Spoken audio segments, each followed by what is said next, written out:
things burn. Have some cotton wool here. Not terribly exciting, but it does easily catch fire. Doesn't burn really well. It burns quite slowly. It's not burning completely.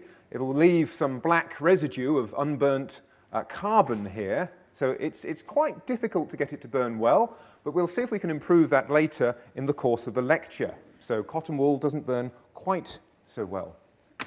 Many things burn, and if we have them in a very finely divided state, you can get some very unexpected reactions with things burning. Okay, now for this one is just a tad frisky. So I need to be properly protected for this. Right.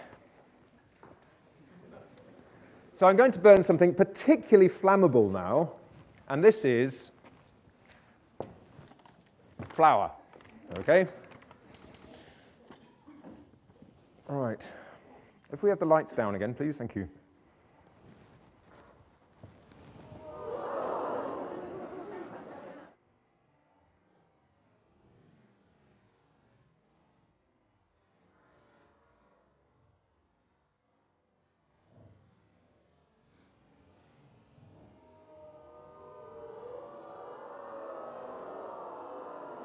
Okay.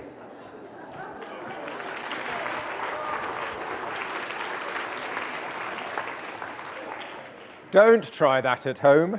Thank you. Okay.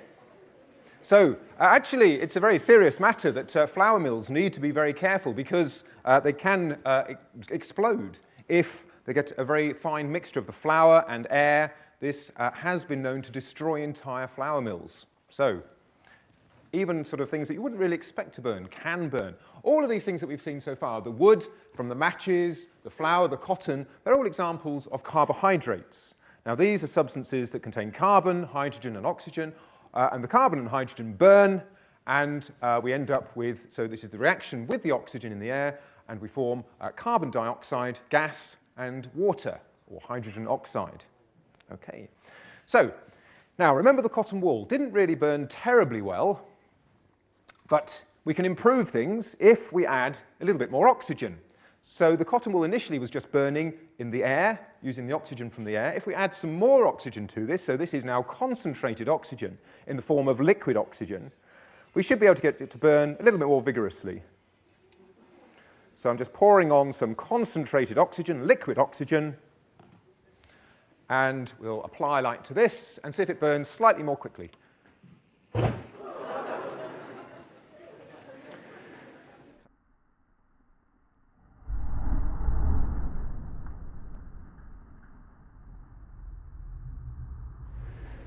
Okay, so a little bit of oxygen helps enormously. Carbohydrates, such as the cotton there and the wood and so on, burn in oxygen, but carbohydrates also, it's the burning of carbohydrates that give us our energy from our food. Now I have some carbohydrates here. This is a chocolate chip muffin. Okay, so not only does it contain carbohydrates from the flour and sugar, it also contains fats. All of these burn, and actually this is what gives us our energy. It's the reaction of the food with the oxygen that we breathe in. So I'm going to add some concentrated oxygen again.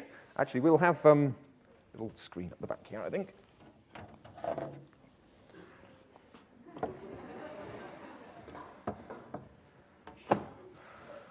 Right, so we'll add some concentrated oxygen to the chocolate chip muffin.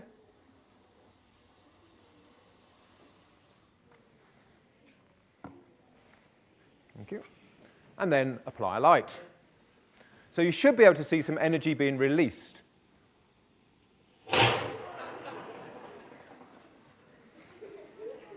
Okay, now it says on the back of the packet the muffins came in that they have around 500 calories in each one. Okay, so this energy is what we're seeing being released here. Okay, these 500 calories are the energy that we get from our food, the reaction with the food as it slowly burns, not quite like that in our stomachs, but releasing the energy nonetheless. Okay. Now, many things burn, even metal can burn. So I have here some steel wool. This is the sort of thing, well, it's made of iron, and it's the sort of thing that you might use to clean your pans in the kitchen. And even this can burn. So we're going to give this some oxygen, some more concentrated oxygen, liquid oxygen.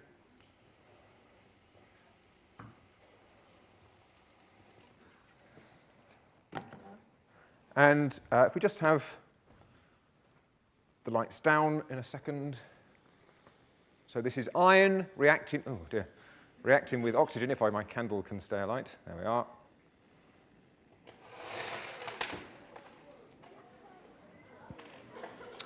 Okay, so there we are. Even the iron can burn by combining with the oxygen from the air.